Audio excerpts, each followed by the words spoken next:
We now welcome Howard Walensky.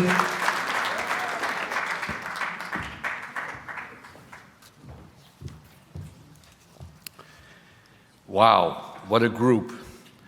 I've been coming to JPAC in Sacramento for many, many years. In the beginning, this was a third of this size. So I have the pleasure of introducing a longtime friend of mine, the former Speaker of the Assembly, former Mayor of Los Angeles, and a candidate for governor, Antonio Villaraigosa.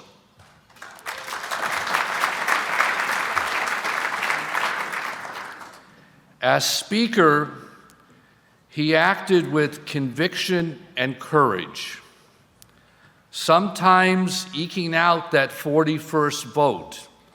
In those days, it was a lot tougher sometimes to make progress, and he would fight to get that 41st vote to expand civil rights. Always a coalition builder.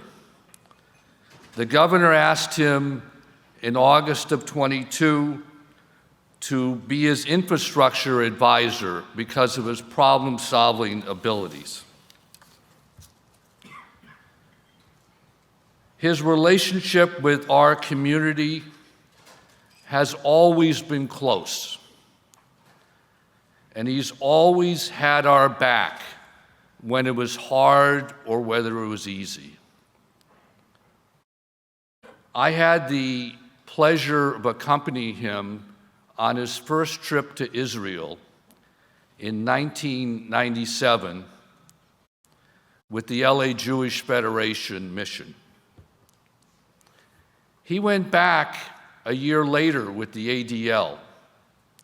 And later, as the mayor of Los Angeles, he took an entire delegation to Israel. He's been there a total of 6 times, both publicly and privately. He's taken vacations there. So it gives me great pleasure to introduce my friend, Antonio Villaraigosa.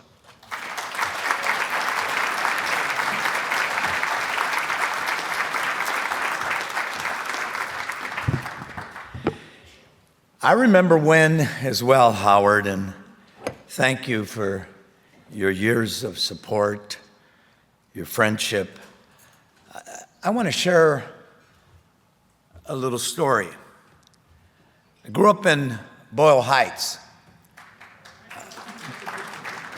Boyle Heights was in many ways the Ellis Island of Los Angeles. In fact, on Soto Street, they had a community center called the All Nations Center. And there were Jews, Mexican Americans, Japanese Americans, Armenians, and in the projects, African Americans. And later when I was starting to write a book, I wanted to figure out how it became the Ellis Island of Los Angeles. It was one of the few places where there weren't covenants. One of the few places where Jews could live, where Mexicans could live, where, folks could live without being discriminated against. I remember going to Breed Street Shul as a young boy.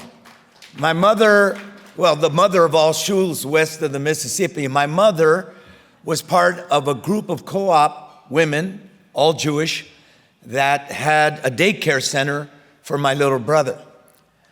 I have, my entire life, since I was a little boy, my mother talked about 3 things. She talked about the Holocaust, the horror of the genocide of 6 million Jews. She talked about Jim Crow and what it meant to have centuries of slavery and then another 100 years of Jim Crow laws in this country. And then she taught us about what happened to the Japanese during World War II, our neighbors, who lived right next to us. I think that's where the coalition builder came from. I always understood that we were a community. Yes, they were Jews and Christians, and others, Buddhists there, because there was a Chinese cemetery there in our neighborhood. There were a number of different ethnic groups and racial groups and religious groups, but we were one community. And that's the way I see the Jewish community. Part of America, part of humanity. We're not any different from one another. I just was looking at the Netflix on Moses. I always knew that Moses was a Jewish prophet and a Christian one. I just found out he was also a Muslim prophet. We all love God and pray to her. And that's why I can tell you, for me, October 7th was a day that will live in infamy and a day that will be seared in my memory. To see women and children brutalized, older people, people without weapons, killed in front of their family, I think we all had to stop for a moment and say, is this still happening in this world? And the answer is yes, it is. That's why we need a JPAC. We need a JPAC to say here in California that ethnic studies is legitimate. We ought to know about all the contributions of people that have contributed mightily to this state and to this nation. But it shouldn't demonize religious groups. It shouldn't demonize people and cast them as somehow the enemy. Why would we teach our children about things like that? I believe in the loving God, the good shepherd that brings all the flock in. When the Pope died, I wrote that. I wrote that because I felt it. We need leaders in this state that understand that this state, a state of California values, is going to stand up to hate in our curriculum, in our schools.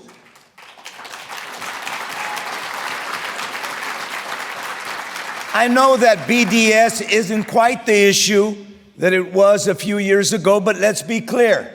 I'm not for it, and neither should you be.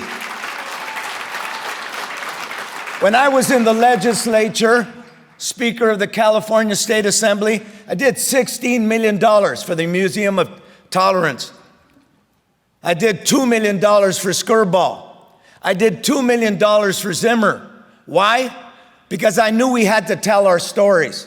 I knew that we had to preach this notion of the loving God, that every one of us deserve to be treated as a human being, that we say no to genocide.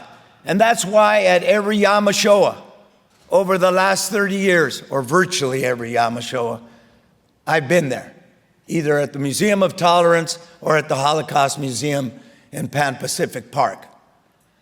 I do because I believe that we have to stand up for all of us, for each one of us. Jews have always done it. We all know that the civil rights, the non-blacks that were in the civil rights movement disproportionately were Jewish. We knew that was, yes, and we should celebrate that.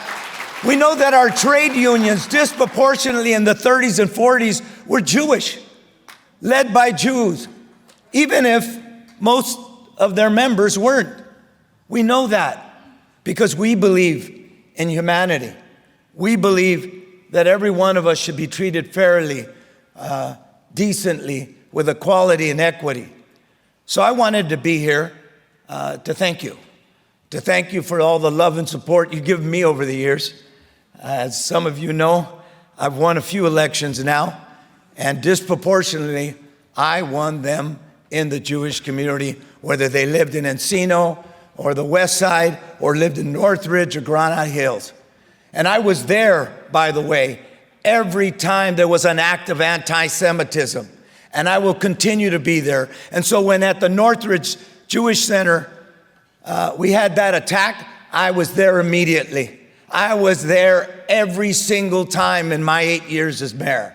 And I will continue to be as your next governor. Thank you very much.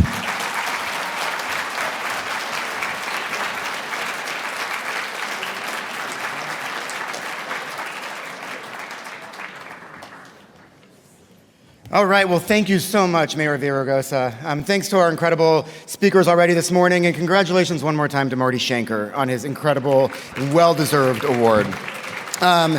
Let's see. We are about to go into another set of breakouts. So the same announcement that I gave yesterday is the one I will give now. In a second, when I finish speaking, the air walls will close, and what we're going to ask you to do is stand up and find the session that you are interested in going to. I think we're going to have them on the screen as well. Please let me know if we can do that.